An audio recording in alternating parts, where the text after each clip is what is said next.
This morning at 8 on Fox 14. You're watching the KOAM Morning News on Fox 14. Right now at 7, it's World Braille Day. Fernanda Silva will share why it's an important resource. Also, Kansas Governor Laura Kelly's plan to eliminate food tax entered its next phase at the start of 2024. We'll have the details of the plan. And we've got a pretty decent start out there. We've got some fog. We've even got slightly warmer temperatures around the area, but changes on the way. We'll have a look at that forecast, get you out the door, coming up. The 4 states' most watched news starts now. Good morning and welcome to the KOAM Morning News on Fox 14. I'm Amber Jenkins. I'm Chris Warner. It is just after 7 a.m. on this Thursday morning across the 4 states, almost to the end of the first almost full week of 2024. Yeah. Next week is officially the first full week of 2024 because, New Year's was on Monday. Yeah, we started the new year on a Monday, so it's only up from here. It can only be up from here. And, okay, now we say that, and then here in a couple of minutes, I'm going to have to lie to you. Oh, okay. Hey, it's wintertime. It is what it is. But, today is also World Braille Day. Yes, it is. And if you don't know what Braille is, it's the raised bump printed alphabet used to print materials for the blind. KOAM's Fernanda Silva spoke to a blind Joplin resident to understand why it's important to have resources in Braille. Blessed art thou among women, and blessed is the fruit of thy womb. Kahi Alford learned how to read in Braille when she was still very young. When I first started learning Braille, it's kind of difficult. But overcoming the challenges was worth it. I think that it's important for blind people to learn and be more independent. Independent. That's the key word when it comes to the importance of Braille. If they know how to read Braille, then they can find an elevator and know, what floor they're on and be able to get to what floor they need to go to. Same way with restrooms, so you know that you get in the proper one. For John Alford, Kahi's dad, knowing she can do things on her own is very important. We won't be here all the time to help her. Somebody's not going to be around all the time to help her. And so the more independence she has and more used to it she is, the better off she will be in coming years. Braille is a system of raised dots. It can be read with the fingers by people who are blind or who have low vision. Braille takes up more space than the traditional alphabet. It's often printed in a thicker paper like this one. This is what the Bible looks like in the code. Over the years, technology has made information more accessible for blind people. They have other options now to be able to listen to books and things like that as far as books go. But according to the Joplin Association for the Blind, having Braille signs in businesses and public areas is essential. If there's not available, she has to depend on somebody else. So she loses independence. Because then I know which food I'm going to order off the kids' menu. A priceless independence. In Joplin, Fernanda Silva, KOAM News. The Joplin Public Library says they have a handful of Braille books in their children's department. They also assist with the Wolfener Library, a free service through the Missouri Secretary of State. Now, the Wolfener Library offers Braille, audio, and large print. And for more information on all that, you can go to our website, KOAMnewsnow.com. And it's an incredibly important resource out there for folks that need to be able to pick up important information by reading. And everyone likes to read here and there. So. Of course. So why not them too?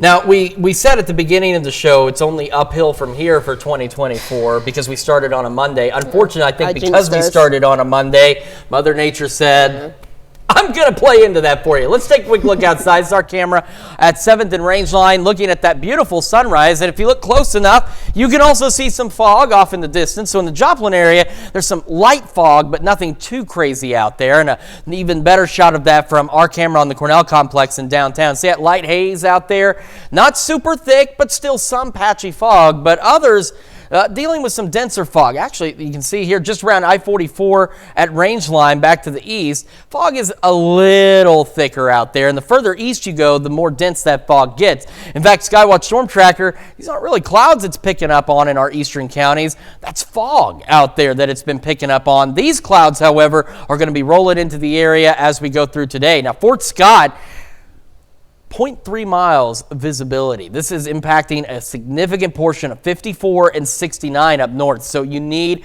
to slow down and be careful out there. We still do have dense fog advisories for parts of southwest Missouri through 8 o'clock. We have winter weather advisories for parts of southeast Kansas, Washington County, and northeast Oklahoma. These go into effect at 9 tonight and run until 6 o'clock tomorrow evening.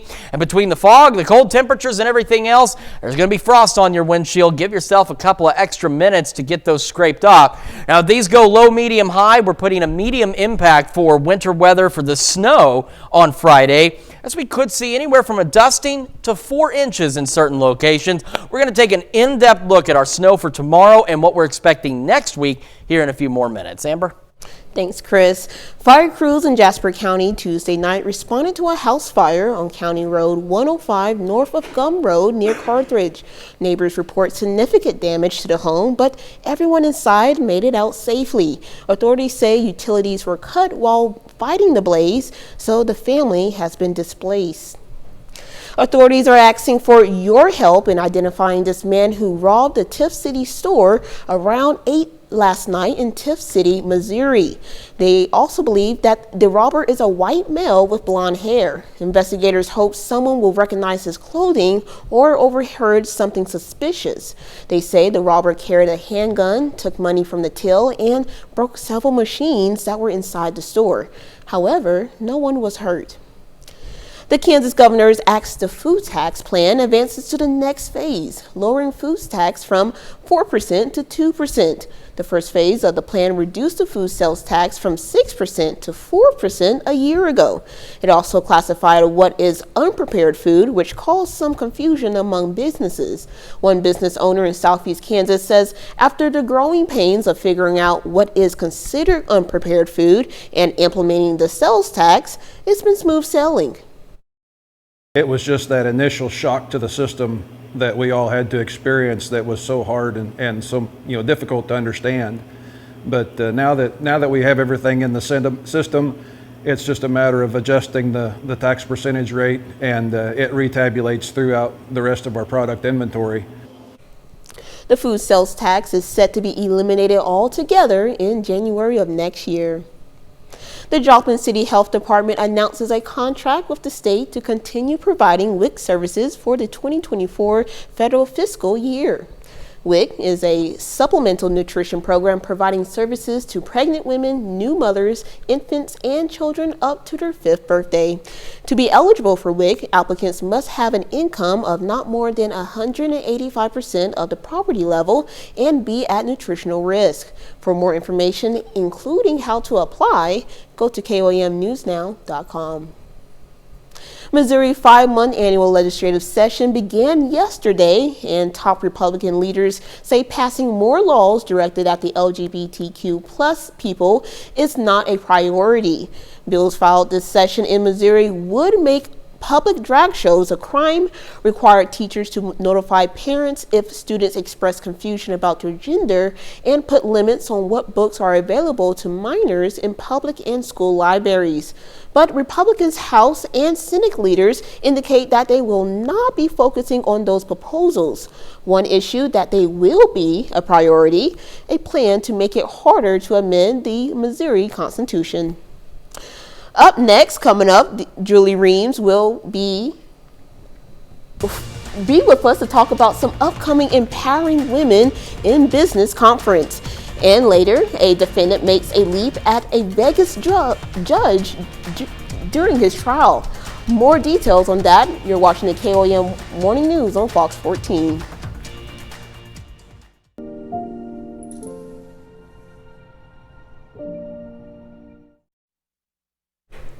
Top in Nation Watch this morning. Well, agreeing on a problem doesn't mean agreeing on the same solution. The crisis at the southern border is making that clear as a recent efforts to address it. A GOP visit to Eagle Pass, Texas yesterday is emphasizing that division. House Republicans are pushing H.R. 2, a bill that codifies some of Trump-era border policies. The White House says it wants more funding for border control agents and immigration judges. Senate negotiators are working on bipartisan changes to asylum laws and parole policies. They're also considering more power for expulsions and border shutdowns. Many House Republicans say they'll only back H.R. 2 or a bill like it, even though it's likely doomed. A father and son arrested on Wednesday night and charged in the murder case of a pregnant teen and her boyfriend. The San Antonio Police Department charges 19-year-old Christopher Presido with capital murder and his father 53-year-old Raymond Presido, with abuse of a corpse. 18-year-old Savannah Soto was found dead next to her boyfriend Matthew Guerrera inside a vehicle on December 26. The county's medical examiner says they both died from a gunshot injury to the head. The SAPD believes the homicides were a narcotics deal that went bad. Detectives reportedly went through evidence and surveillance footage that led them to the suspect's home. A Nevada judge was attacked in the courtroom during a sentencing hearing Wednesday. 30-year-old Deborah Redden managed to high jump over the judge's bench. This was a shocking attack as it was all caught on camera. Giovanni Carlero has the details. Because I just can't with that history. In accordance with the laws of the state of Nevada, this court...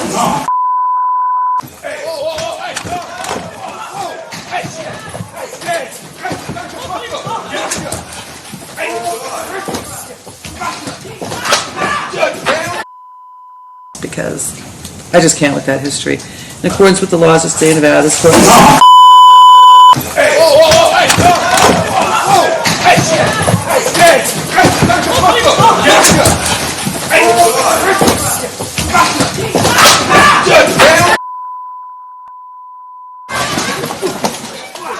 You can see and hear the exact moment Judge Holthus denied Redden bail and began to sentence him to jail. But before the judge could finish, Redden rushes towards her, jumps over the bench, and attacks her. You can see the judge fall to the ground, and district court marshals jump in to try to stop Redden. The marshals are seen struggling to contain him for a few seconds before the video ends. In a statement to Channel 13, the Las Vegas District Court says Judge Holthus experienced some injuries and is being monitored at the moment. The district court says a court marshal was transported to the hospital after sustaining some injuries. He's in stable condition. The statement then goes on to say, quote, "We commend the heroic acts of our staff, law enforcement, and all others who subdued the defendant. The court remains committed to a safe and secure courthouse and courtrooms. We are reviewing all protocols and will do whatever is necessary to protect the judiciary, the public, and our employees." Now, Judge Holthus had a full court docket on Wednesday, but after the incident, marshals cleared the courtroom for the rest. The suspect's defense attorney says that his client has been diagnosed with schizophrenia and bipolar disorder. He's been through mental health court twice after a string of violent crimes. And we've got some patchy fog for some of us across the area, and we've got some light fog in the Joplin area as well, as you can see on our camera on the Cornell Complex in downtown. We are going to talk more about that forecast here in just a moment, and coming up a little later, Kansas Governor Laura Kelly announces a new plan for an electric vehicle program. You're watching the KOAM Morning News. Mom always told us to get... Don't give up. Don't ever give up.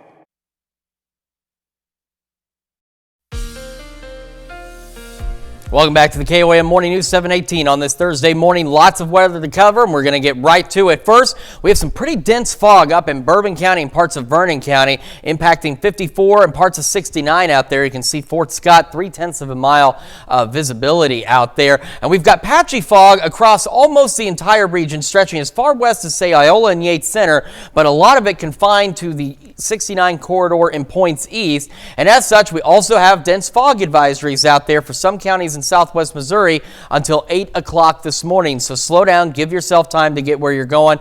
Use your low beams, not your high beams. Use your fog lights if you've got them. Then, effective at 9 p.m. tonight through 6 o'clock tomorrow evening, winter weather advisories for parts of southeast Kansas and Washington County in northeastern Oklahoma, as we are expecting snow to begin to build into the area.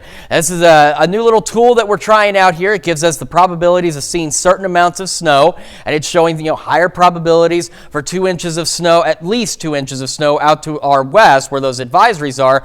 Now this is keeping 4 inches a little further west. However, based on the latest data and what the trends are, this is what we're really thinking out there. We've got a dusting up to an inch of snow for folks in the white zone here. This narrow strip of light blue, this is potential for 1 to 2 inches, and out further west, again where the advisories are, we have that potential for 2 to 4 inches of snow. So the number one thing is across the entire region, roadways will definitely be impacted by this, and this activity is going to start to move in early tomorrow morning. So if you're working on Friday, or if you've got school, I know some schools going back on Friday, you need to make sure you are planning your commute accordingly, and schools, especially further west, if you're back in session, need to watch everything out there very closely, watch the roadways closely. Now for today, clouds will begin to increase across the area as we go through the morning. Our temperature is not impacted though, no snow, no rain, and we're going to be at or slightly above average as we go into the mid to upper 40s across the area. And then about 4 a.m. tomorrow, and by 5 where this stops, here comes that snow stretching from right about Yates Center, Fredonia, Coffeyville, Veneta Grove, back into Bentonville, moving in from the south and west. Now we're going to stay cold enough through the first half of our morning that the majority of what falls out there is going to be snow, light to moderate snowfall across the area.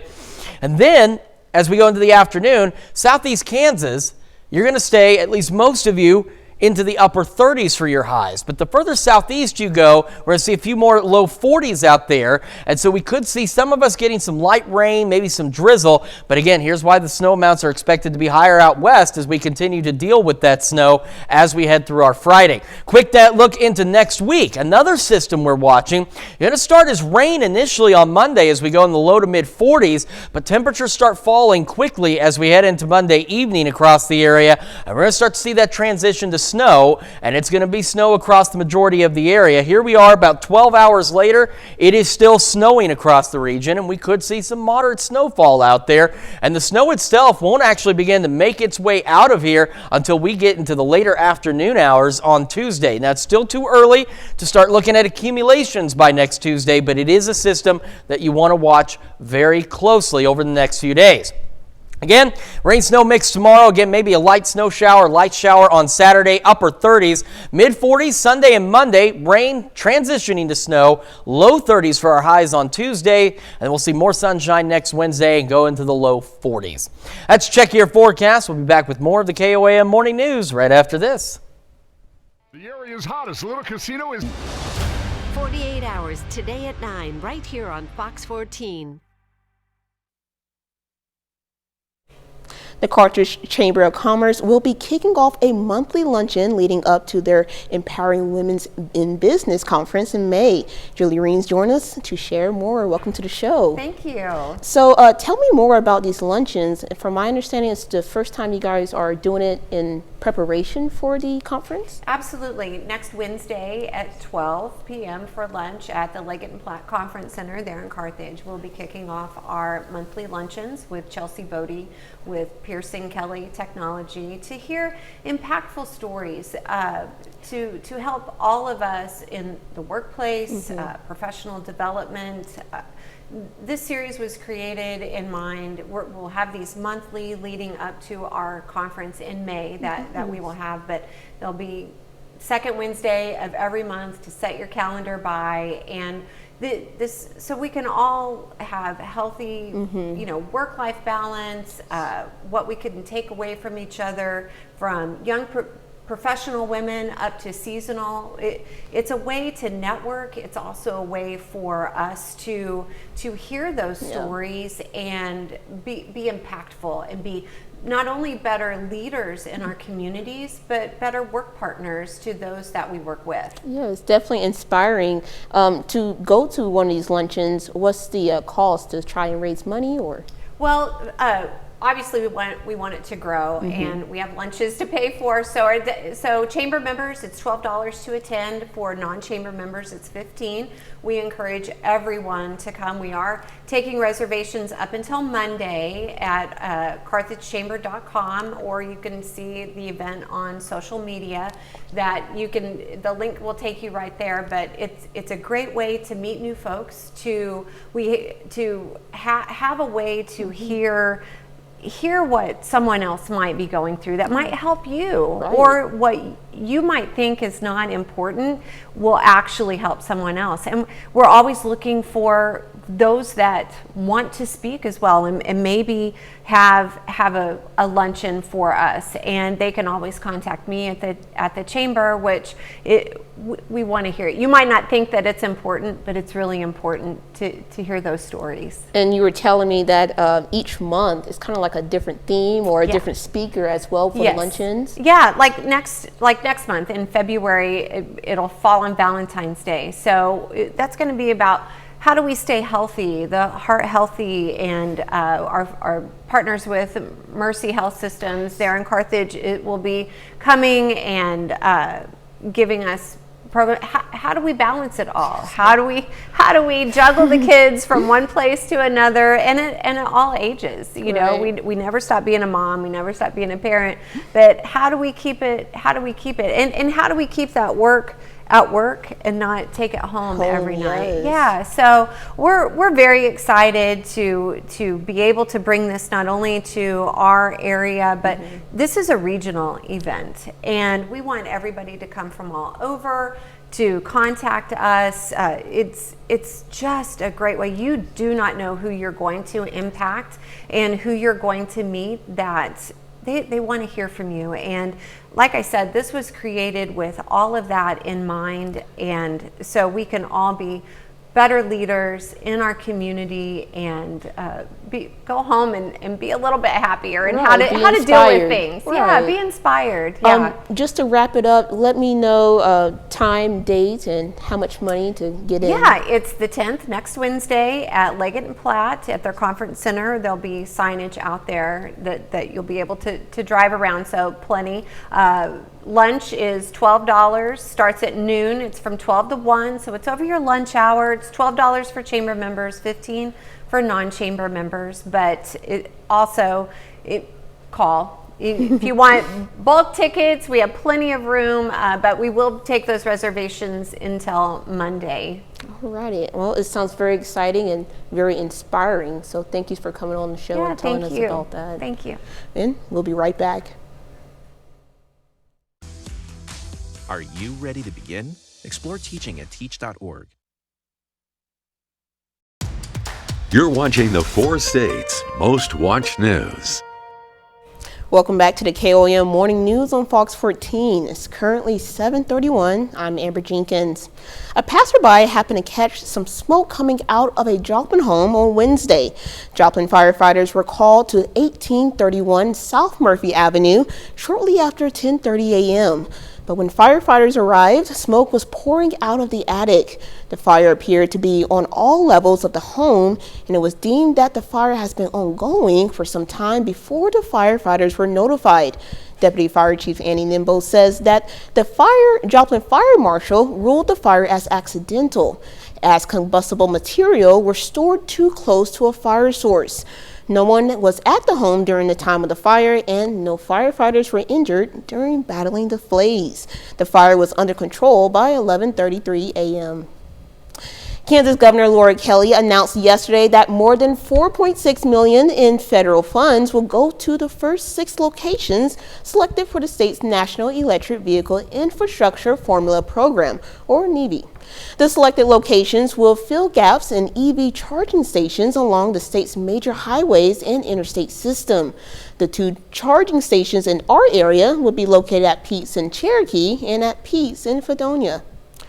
And however the weather shapes up in the coming days, the Kansas Department of Transportation says it's been preparing for months. Its drivers are put through intense training that prepares them to drive the trucks and maintain them while the roads in less than ideal circumstances. KDOT says being proactive is essential when winter weather conditions like snow and ice make their way to the 4 states, and the first line of offense is usually means salt before the plows even make it out the garage. Essentially, Christie in Pittsburgh announced its first baby of 2024. Parker Kate, born 6 pounds and 11 ounces to Camry and Calvin, arrived at 11:26 a.m. on January 2nd. Not only Parker is Pittsburgh's New Year's baby, but her parents received a gift basket provided by the Mount Carmel Auxiliary. Welcome to the world, Parker, and congratulations, Mom and Dad. Now we've got some patchy fog out there across the area. You can see that from our camera, 7th and Rangeline. Now in Joplin, it's light fog, but it is fog nonetheless. And a nice view of that also from our camera, downtown Joplin on the Cornell complex. But some of us, especially as you head a little further east, from MoDOT camera pointed east on I-44, you can see it does look a little thicker out there, dealing with some more dense fog out there. Cloud covered, this is really just the fog. Big clouds getting ready to roll in. We're going to cloud up for today. Fort Scott still reporting 0.3 of a mile visibility. So 54 between Fort Scott and Nevada and stretching to Iola and parts of 69. We have very dense fog to worry about. And as you can see, now stretching into Bourbon County, these dense fog advisories that run through 8 o'clock this morning. And we do have some wintry weather on the way as well. We're going to take a look at your full forecast here in just a few more minutes. Amber? Our top news stories coming up this half hour on the KOAM Morning News. Hospitals are seeing a rise in respiratory virus across the country. Anthony Saviello spoke with area doctors about what you can do to protect yourself and your family. Understand the threats. ProtectPressFreedom.org. Cases of COVID and the flu are on the rise in our area. KOAM's Anthony Saviello spoke with health officials about the trends they're seeing.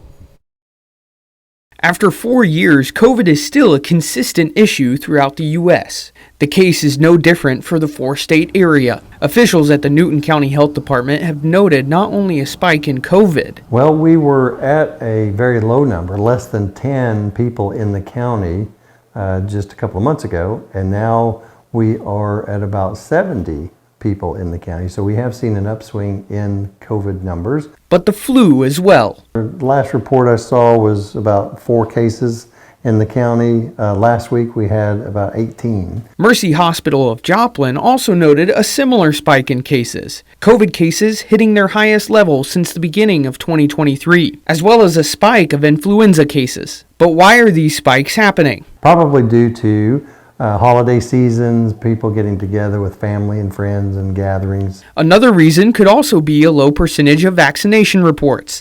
The CDC reports that the highest percentage of those in our area with their up-to-date COVID booster is Labette County, Kansas, at only 12.7%. Jasper and Newton counties all fall under 10% of those who are up to date on vaccinations. Vaccination is the best way to stay protected, but also those standard procedures, especially washing your hands, covering your nose and mouth when you cough or sneeze, staying indoors if there's a lot of sickness in the community. Those type of things certainly do help. Though 2024 has just begun, that COVID-19 is still here. It's still around, and it's still causing issues. Though symptoms may be mild, it's still important to take precautions and to keep yourself and your family safe and healthy. Reporting in Newton County, I'm Anthony Saviello, KOAM News. According to the CDC, COVID hospitalizations have not been this high since January of 2023. Coming up, we'll have some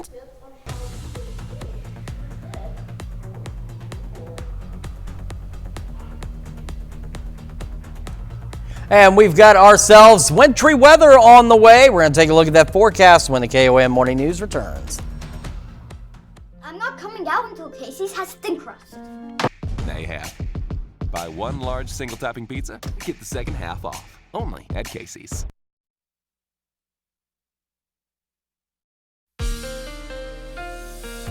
Welcome back to the KOAM Morning News. We're going to dive right into this forecast. We got a lot to cover. Dense fog advisories extended through 10 a.m. and now include Jasper County and Bourbon counties. So do be aware of that dense fog, especially around the Fort Scott area. Still reporting about 0.4 of a mile of visibility out there. From 9 tonight until 6 o'clock tomorrow morning, winter weather advisories for parts of southeast Kansas, Washington County, in northeastern Oklahoma ahead of some potential wintry weather. This morning, though, between fog potentially freezing on your windshield and frost in general, make sure you give yourself a couple of extra minutes to scrape that windshield out there. In terms of our winter weather impacts, these go low, medium, and high, and we're putting a medium impact on snow. The biggest impact is going to be on roadways across the region with slick spots across the area that we need to be watching out for. And I need to skip this ahead. My apologies. I haven't done this in at least 3 days. So let's talk real quick. I can already start to tell you about some of that snow out there. It's going to start to roll into the area early tomorrow morning. So here's what we're looking at in terms of accumulations. In the white zone, a dusting up to 1 inch. In this light blue zone, 1 to 2 inches. And further west, again, where those advisories are in the dark blue, could be upwards of 2 to 4 inches of snowfall out there. Future track. Today, nothing to worry about other than the fact clouds are going to increase as we head through the afternoon and into the evening hours across the area, with temperatures at or slightly above average in the mid to upper 40s. Tomorrow morning, by the time the morning show starts on KOAM, we're going to start to see this snow roll into the area. So some light to moderate snowfall. Here we are at 9, temperature still staying cold enough for most of this to be snow. However, later in the day, highs out in parts of southeast Kansas will reach the upper 30s. That's as warm as you'll get. Further southeast, we're looking at some low 40s, so some of us will see that rain, maybe a rain-snow mix, but as you go further to the north and west, that's where you're going to see more opportunities for snow, hence the higher accumulation possibilities and those winter weather advisories that are out there for parts of southeast Kansas. Then we go in the next week.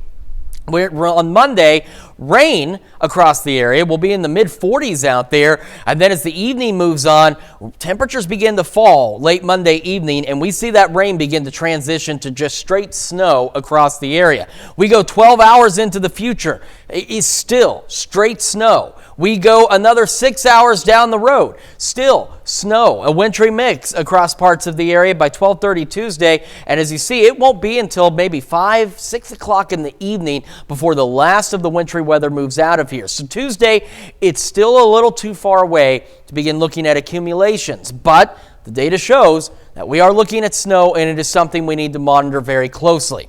Tomorrow, again, some of us upper 30s, others low 40s for highs, rain, snow mix, maybe a stray snow shower or just plain old shower on Saturday, temperatures into the upper 30s, mid-40s Sunday, Monday, rain transitioning to snow later in the day on Monday, mid-40s initially, down into the 20s, only into the low 30s Tuesday with those snow chances out there, and down into the upper 20s for the lows, and then we'll go low 40s on Wednesday and a little more sunshine out there. That's a quick check of your forecast. We're going to send it over to Amber now for Consumer Watch.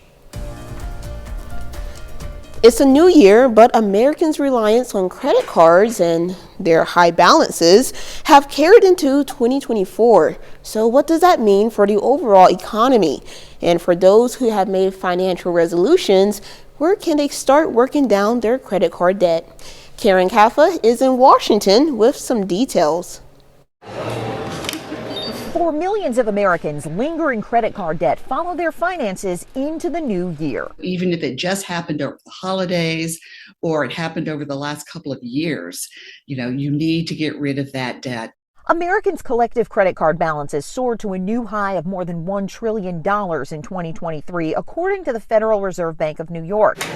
Meanwhile, the average interest rates for credit cards spiked at more than 22% in 2023, amid the Federal Reserve's interest rate hikes to curb inflation. And while debt can feel isolating, households with credit card debt aren't an exception right now, according to consumer finance analyst Beverly Harzog, despite more promising economic numbers. When inflation slows down, that just means that the rate of prices slows down as it's going up. It's still going up. And that's why so many are feeling the pinch of having not enough money to actually pay your monthly bills. And that's how a lot of people got into credit card debt. Harzog says households can make a fresh start in the new year with two major first steps: creating a budget and tracking expenses. Think of that as your financial foundation. You have those two things in place and you have control over how you spend your money. Other key action items toward paying down debt, Harzog says, making a list of all credit card balances and knowing your credit score as a starting point. In Washington, I'm Karen Kafa. Those are our top stories for Consumer Watch this morning. Let's take a look at the market prices before the opening bell.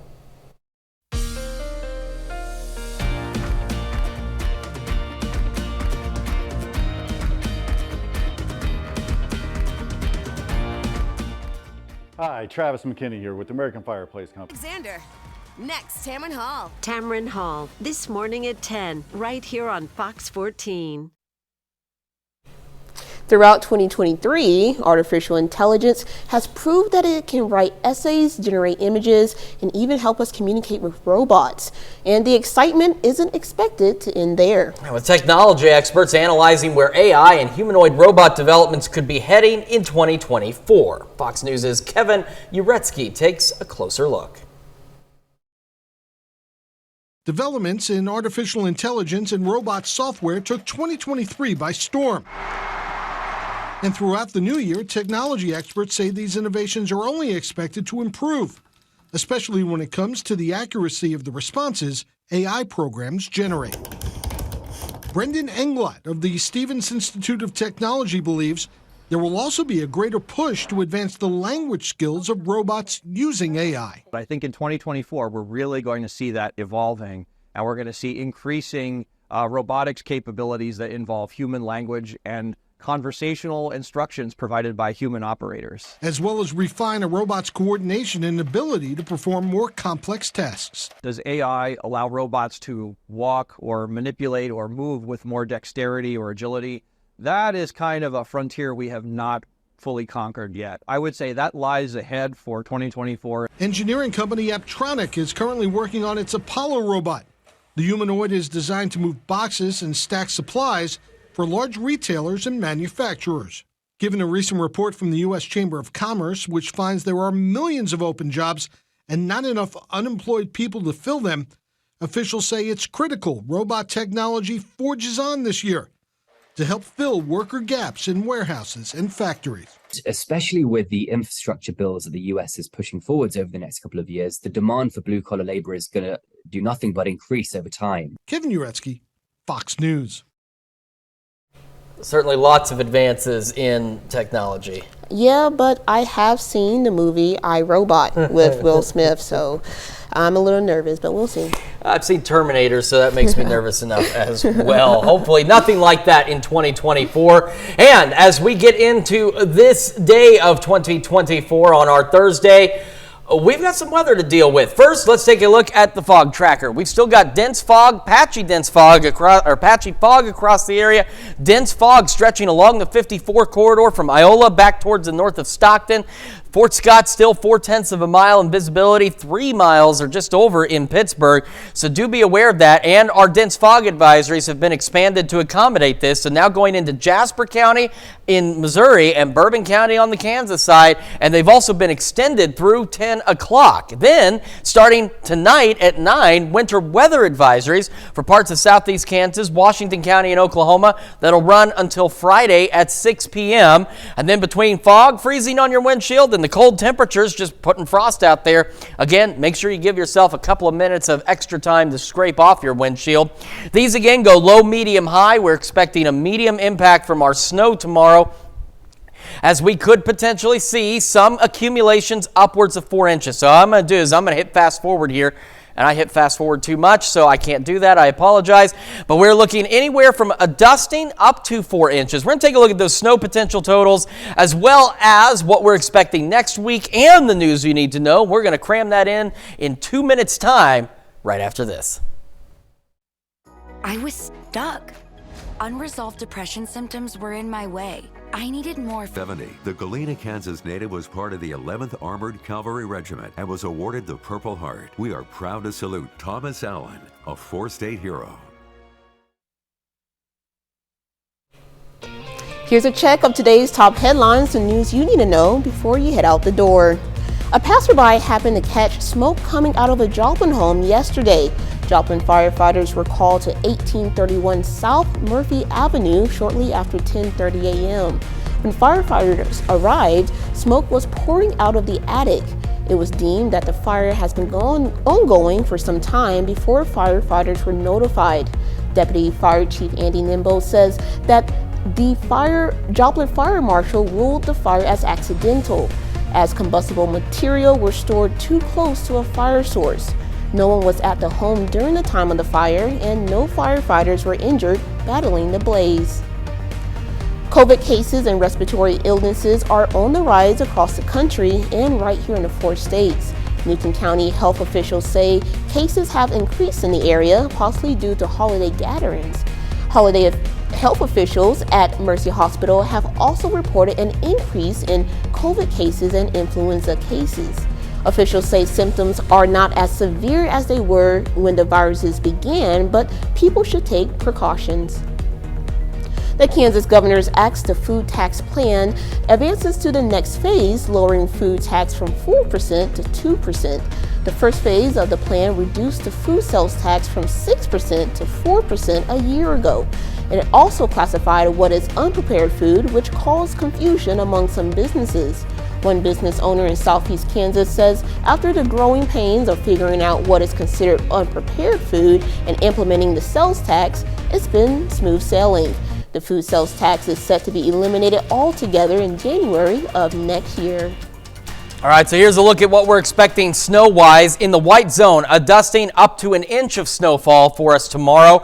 In that light blue zone, 1 to 2 inches of snowfall and 2 to 4 inches of snow possible. And that's where those winter weather advisories are out further to the west. So these, of course, will be refined and updated through the day today. So make sure you tune in to Doug tonight at 5, 6, 9, and 10.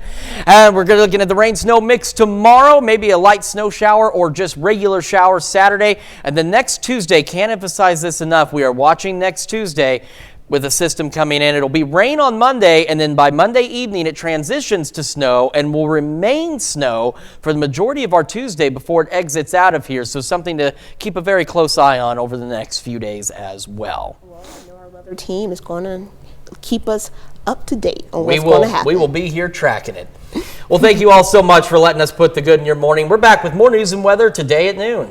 Have a great morning and have an even better day, 4 states.